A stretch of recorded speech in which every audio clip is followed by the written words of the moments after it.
En una ciudad latinoamericana que todavía despertaba con campanas de iglesia y tranvías lentos, existía un hospital antiguo, de muros gruesos y ventanas altas, donde el tiempo parecía avanzar con cautela. Era 1962. Una época en la que los teléfonos de disco ocupaban escritorios enteros y las cartas eran el medio principal de comunicación entre ciudades lejanas. El Hospital San Gabriel había sido inaugurado a finales del siglo XIX, cuando la ciudad todavía se expandía lentamente entre plazas arboladas, mercados bulliciosos y barrios de casas bajas con patios interiores. Su arquitectura respondía a otra época. Techos altos que no conocían aire acondicionado, pisos de mosaico frío que helaban los pies descalzos, paredes color crema que habían sido repintadas demasiadas veces, dejando capas de pintura que daban la impresión de que el edificio respiraba lentamente. En 1962, el hospital ya mostraba señales claras de cansancio.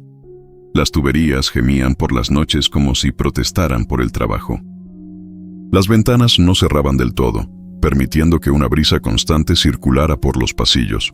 El olor a desinfectante, ese olor característico de los hospitales de entonces, se mezclaba de manera incómoda con el aroma de café viejo que se hacía en la sala de descanso del personal, y con el olor a papel húmedo que provenía de los archivos históricos guardados en el sótano. Sin embargo, a pesar de su estado de deterioro constante, el Hospital San Gabriel seguía siendo un lugar profundamente respetado en la comunidad. Allí habían nacido generaciones de niños que ahora eran padres. Allí se habían salvado vidas durante las epidemias de cólera y tuberculosis que azotaban la ciudad en décadas anteriores.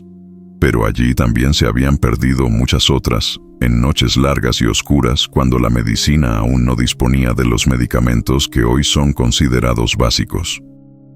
El segundo piso del hospital estaba reservado para un tipo especial de pacientes, aquellos de larga estancia, personas mayores cuyos cuerpos habían comenzado a traicionarlos. Enfermos crónicos que venían regularmente, casos que ya no requerían cirugía urgente, sino paciencia, cuidado constante y, sobre todo, compañía. Era el piso de los que iban lentos, de los que ya no tenían prisa porque sabían que el tiempo que les quedaba era limitado. Al fondo del pasillo norte del segundo piso, después de pasar la sala de enfermería y de esquivar los carritos de medicinas que nunca estaban completamente organizados, se encontraba aquel cuarto. No tenía número visible en su puerta. No figuraba en los mapas internos del hospital que se guardaban en la oficina de administración. Y aún así, todos lo conocían. Las enfermeras bajaban la voz al pasar frente a su puerta. Los médicos se detenían un segundo antes de entrar, como si necesitaran reunir fuerzas para lo que iban a encontrar adentro. Y muchas familias, sin entender por qué, salían de allí con los ojos húmedos y las manos apretadas, como si acabaran de despedirse de algo más que de una persona.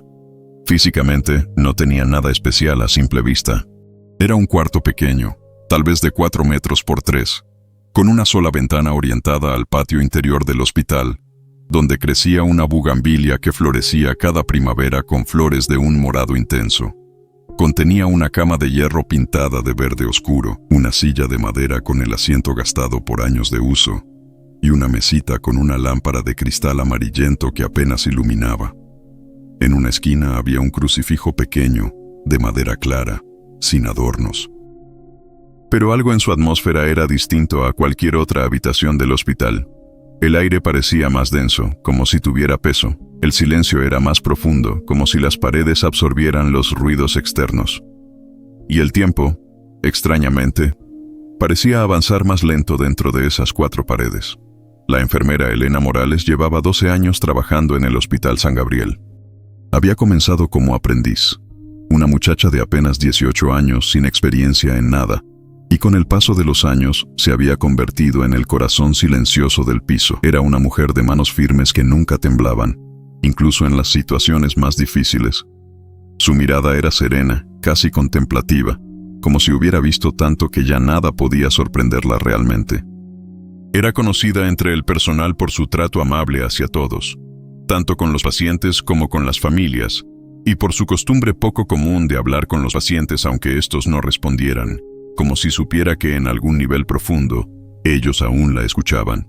Decía, En esas conversaciones tranquilas que tenía mientras acomodaba sábanas o controlaba signos vitales, que nadie debía sentirse solo en una cama de hospital, que el acto de hablar, incluso sin respuesta, era una forma de mantener viva la dignidad humana, que morir debería ser tan natural como nacer, y que ambos merecían testigos que mantuvieran la calma. El doctor Rafael Quiroga, quien trabajaba como internista en el hospital desde hacía 20 años, rondaba los 50 años y había visto morir a más pacientes de los que podría contar, pero, extrañamente, aún conservaba una forma respetuosa de anunciar malas noticias. Nunca lo hacía con prisa, nunca usaba rodeos crueles ni lenguaje técnico que confundiera. Se sentaba, miraba a los ojos y decía la verdad de manera directa pero compasiva.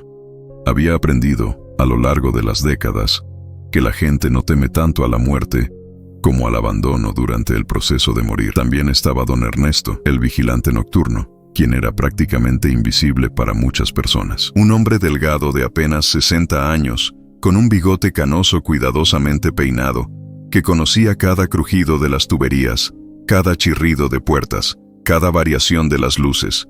Nunca hablaba mucho, pero observaba todo. En las noches largas, cuando el hospital se sumía en un silencio casi irreal, Ernesto hacía su ronda silenciosa, y si algo sucedía, él siempre estaba ahí. Y, por supuesto, estaban los pacientes, hombres y mujeres comunes de la ciudad. Abuelos que habían pasado toda su vida trabajando en los mercados o en construcción, madres que habían criado a múltiples hijos en casas humildes, vecinos del barrio que se conocían entre sí, que compartían historias en los pasillos, personas que habían llegado al hospital con la esperanza de mejorar, algunos con esperanza genuina, otros sabiendo ya que era el final del camino. Las familias también jugaban un papel fundamental, llegaban con bolsas de comida casera que no podían ser consumidas. Traían flores que se marchitaban en jarrones sin agua, traían historias, conversaciones, y la presencia humana que el hospital por sí solo nunca podría proporcionar. Recordaban al paciente, a veces, como si quisieran fijar en su memoria una última versión viviente de esa persona. Todo comenzó de manera tan imperceptible que al principio nadie lo notó como un patrón. En los primeros meses de 1962, Elena simplemente comenzó a notar algo curioso mientras hacía sus anotaciones en los registros de enfermería. Pacientes de distintas salas, con diagnósticos completamente diferentes, eran trasladados a ese cuarto sin nombre en sus últimas horas. Una mujer de 72 años, con cáncer de pulmón que había avanzado implacablemente. Un hombre de 58 años con insuficiencia cardíaca. Una anciana con neumonía severa. Un joven con leucemia que había luchado valientemente durante meses. Todos, sin excepción, terminaban en el mismo cuarto cuando llegaba el final. No era una decisión médica formal que figurara en algún protocolo. No había una orden explícita del director del hospital. Simplemente sucedía. El doctor Quiroga decía algo como, aquí estará más tranquilo, o las enfermeras explicaban, es solo por esta noche, como si fuera algo temporal, algo improvisado. Pero era siempre lo mismo. La familia llegaba, a veces viajando desde lejos, se sentaba alrededor de la cama en las sillas que Elena traía rápidamente. Hablaban en voz baja, como si tuvieran miedo de despertar algo. Recordaban anécdotas de años atrás. La risa surgía, a veces, sorprendente e inapropiada. Se tomaban de las manos, creando una cadena física de conexión y, tarde o temprano, alguien decía las palabras, creo que ya es momento de despedirse. No había escenas dramáticas de las que la gente hablaba después en los pasillos. No había gritos o protestas, solo lágrimas silenciosas que caían como gotas de lluvia en ventanas. Besos suaves en la frente, palabras simples, palabras verdaderas. Gracias. Te quiero. Descansa. Elena empezó a anotar mentalmente los casos en una pequeña libreta que guardaba en el bolsillo de su uniforme. Demasiados para ser coincidencia, demasiados para ser casualidad. Después de contar 7, 8, 10 traslados al mismo cuarto, Elena sintió la necesidad de preguntar. Una tarde, mientras acomodaba las sábanas y el doctor Quiroga completaba un expediente, preguntó directamente, ¿ha notado que muchos pacientes terminan aquí justo al final? El doctor guardó silencio durante unos segundos que parecieron minutos. Dejó caer la pluma sobre el escritorio y miró a Elena con ojos que parecían cargar con el peso de 1000 despedidas. Sí, respondió finalmente, con una sencillez que era casi suave. Lo he notado.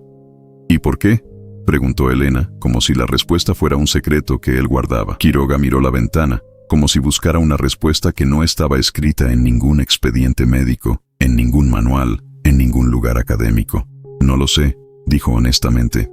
Pero aquí se van en paz. Los rumores comenzaron a circular entre el personal del hospital, siempre en voz baja, nunca en los registros oficiales. Algunos decían que el cuarto había sido antiguamente una habitación privada, reservada para religiosos que visitaban el hospital.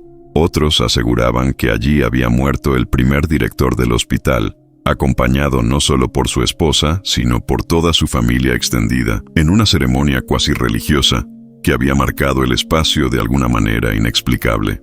Una de las enfermeras más antiguas, quien había trabajado allí desde la inauguración casi 70 años atrás, contaba en la sala de descanso que el cuarto había tenido originalmente una cruz grande en la puerta, pero que en algún momento de los años 30 alguien la había removido. No sabía quién.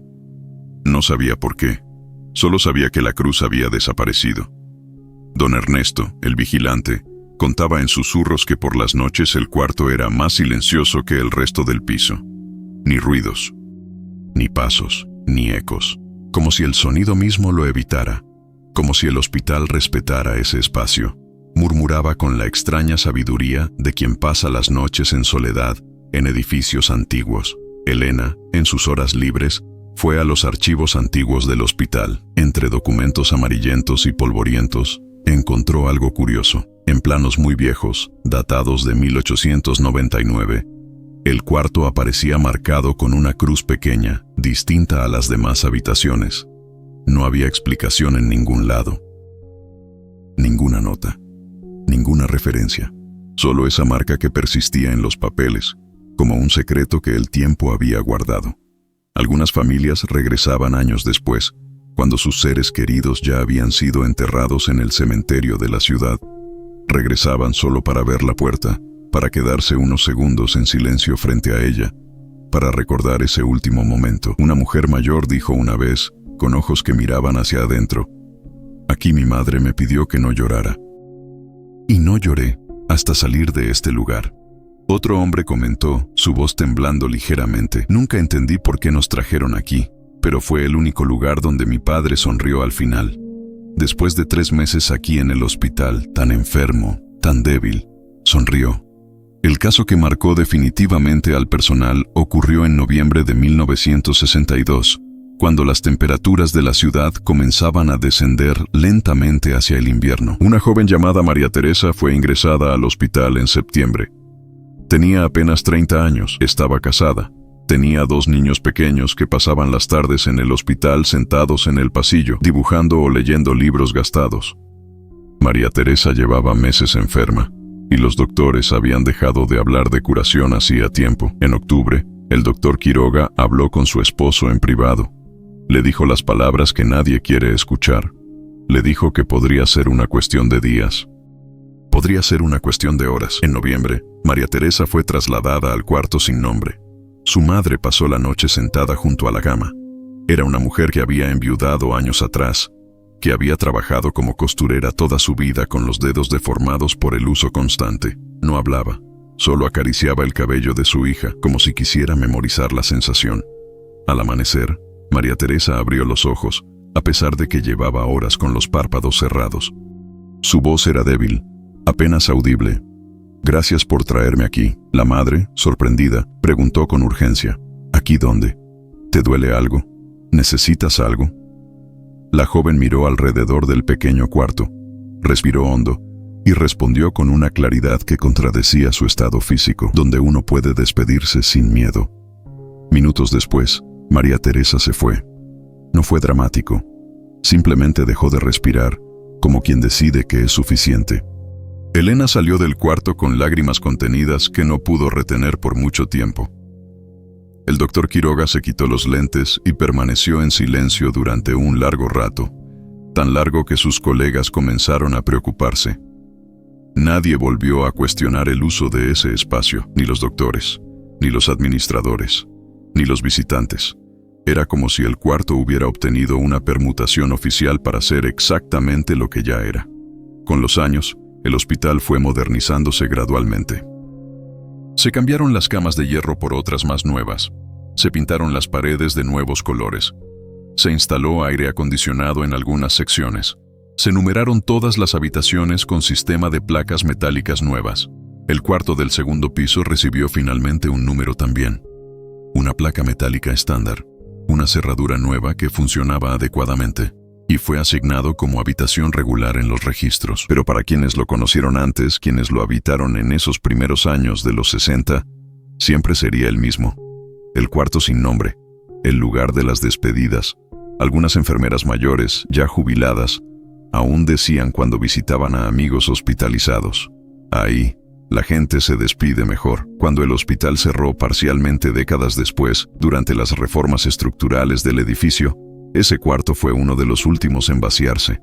La cama se retiró primero. La silla quedó un tiempo más, como si nadie quisiera removerla realmente. La ventana siguió dando al patio, donde la bugambilia seguía floreciendo cada primavera con sus flores de morado intenso. Y el silencio, de alguna manera inexplicable, permaneció. Los hospitales antiguos no son solo edificios que albergan historias clínicas ordenadas en expedientes.